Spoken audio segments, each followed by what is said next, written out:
here, here, done it. Woo! Hit 50. Oh my goodness, amazing achievement to get 50. We did it in an hour.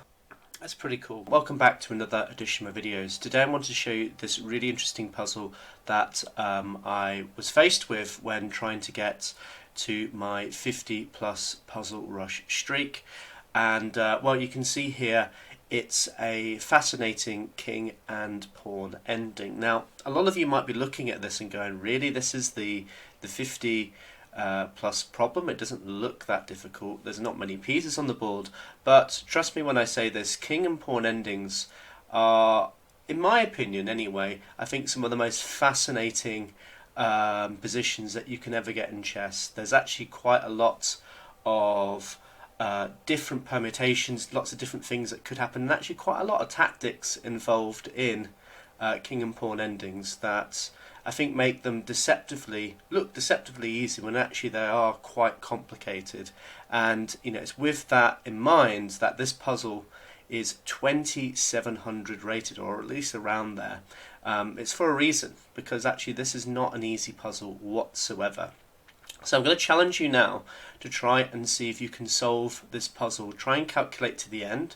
The first move might be quite easy, but try and see if you can get to the end of this puzzle and try and work out what you need to do in this particular puzzle, what at least your plans are to win this position. Okay, so the first move hopefully wasn't too bad for you. So taking this pawn is obvious, okay?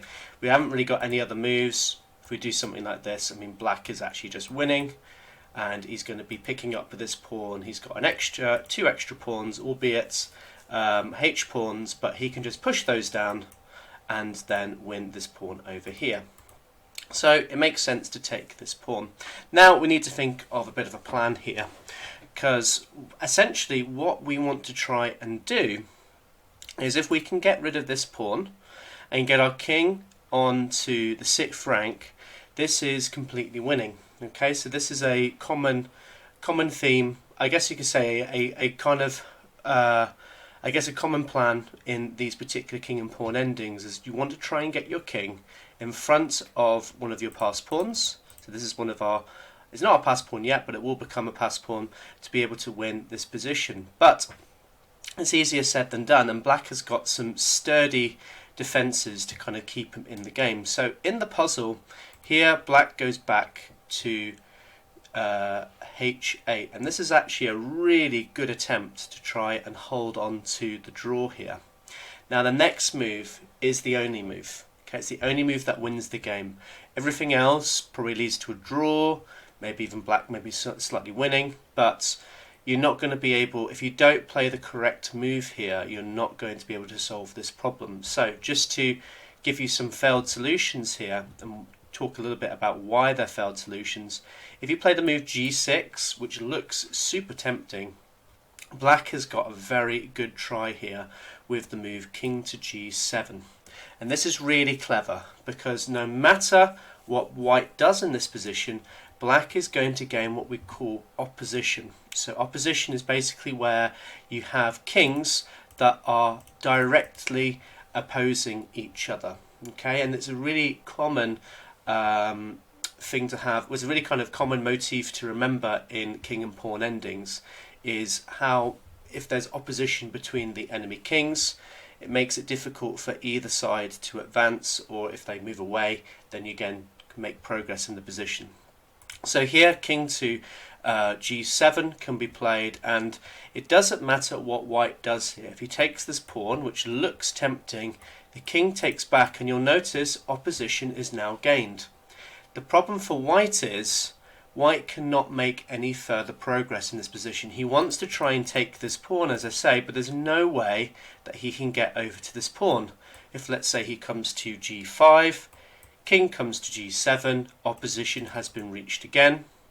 If he comes maybe to, I don't know, let's say he goes to F4 here in this position, well, black has got a number of different ways that he can hold this position, but one of them is just coming to F7.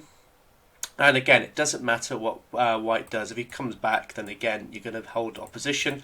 Let's say he comes all the way to the other side, Here, actually, black can do two different things here. I think one interesting move is playing the move king to e8. You've actually got distance opposition here. So this is still opposition, but it's distant opposition.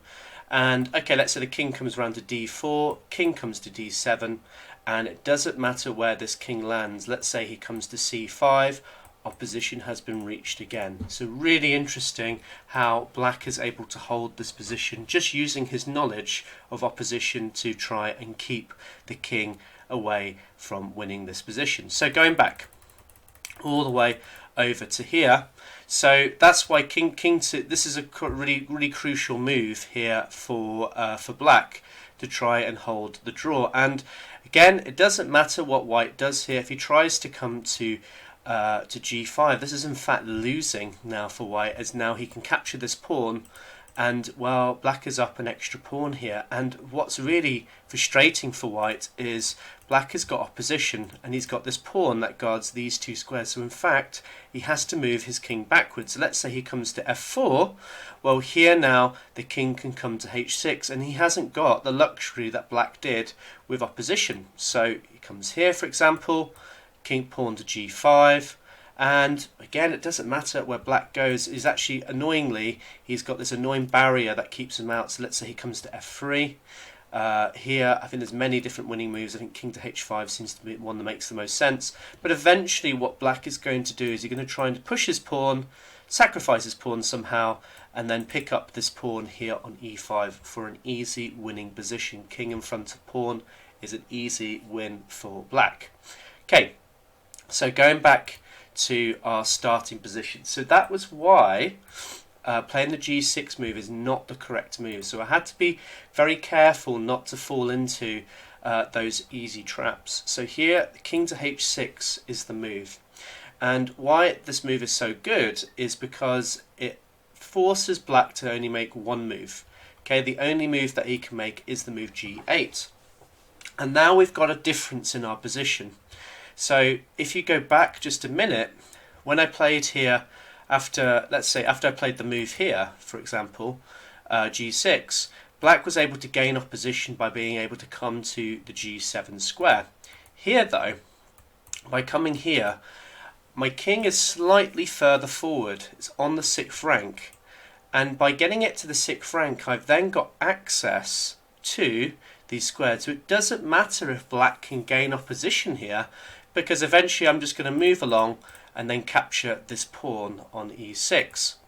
Well, again, black can try a number of different things. So he obviously has to come to g8.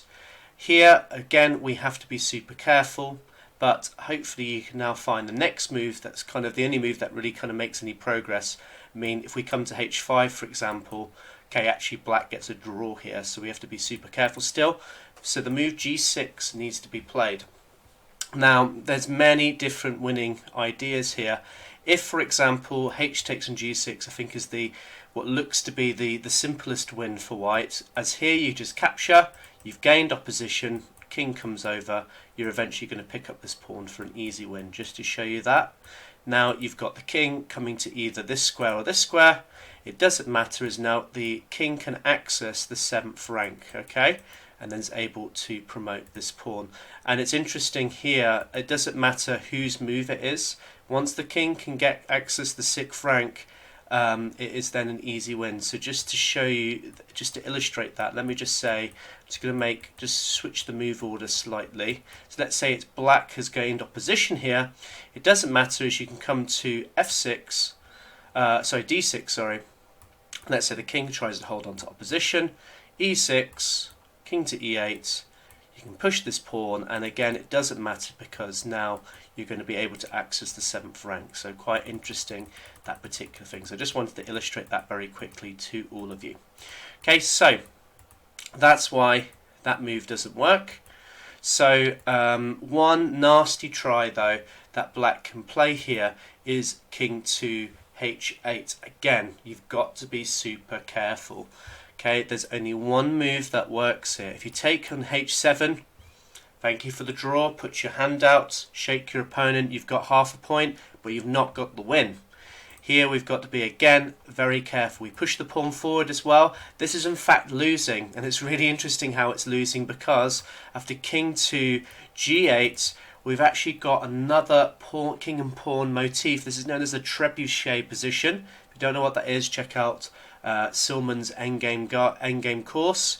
Because the problem here is after the king moves away, you can take this pawn. He's actually got no way he can hold on to this pawn, because he's second. Sorry, he's defended his pawn first, and the black king is then second to get to this pawn. So because of this, the king has to kind of be trebucheted away, be moved away, and then this is now winning for black in the similar way that we saw earlier. We just push this pawn and then pick up this pawn on e5. Okay, so you've got to be super careful. So that move does not work either. And I mean, other silly moves, if you try and do something like h5 here, black doesn't want to take this way because obviously he will lose this pawn. So instead has that move that I was talking about earlier, this king g7 move to hold on to the win and then gain opposition this way. Okay, so some quite interesting things there for white to be careful of. So here, I remember when I was solving this, I thought, okay, right, I need to go this way in order to not lose this position, and that was coming back to g5. Really interesting. Now it doesn't matter what black does in this position, it's going to end in a win for white here. If they come to g7, which worked in a number of different positions, here it doesn't work, as now we have a tempo gaining move with the move g takes on h7, and the problem is black has got to respond to this threat, otherwise we are going to promote on the next move. He tries to move his king over here, for example, you promote to a queen and it's a win for white. So instead, if they take this pawn now, here we can now infiltrate into the position, king to f6, take this pawn, get to the 7th rank, push this pawn up. Okay, it's very straightforward, this win. Okay, so it's really, as I say, really fascinating king and pawn ending. I'll just show you one more maybe solution. If let's say they move this pawn forward, something like this, it still doesn't matter. You take here, and let's say they come to g7. Now you can gain opposition this way, and let's say the king comes up, you can then infiltrate this way as well. So a fascinating king and pawn ending. As I say, this got me to the 50+ mark for the puzzle rush, but it still required a lot of accuracy. You can see there were a lot of moves that were basically only moves for white, but if I didn't play it correctly, if I didn't find the right move, would have led to an easy draw, or me not being able to solve this particular puzzle. So I hope you enjoyed this, I hope you found it interesting, and I'll see you soon. Take care, bye.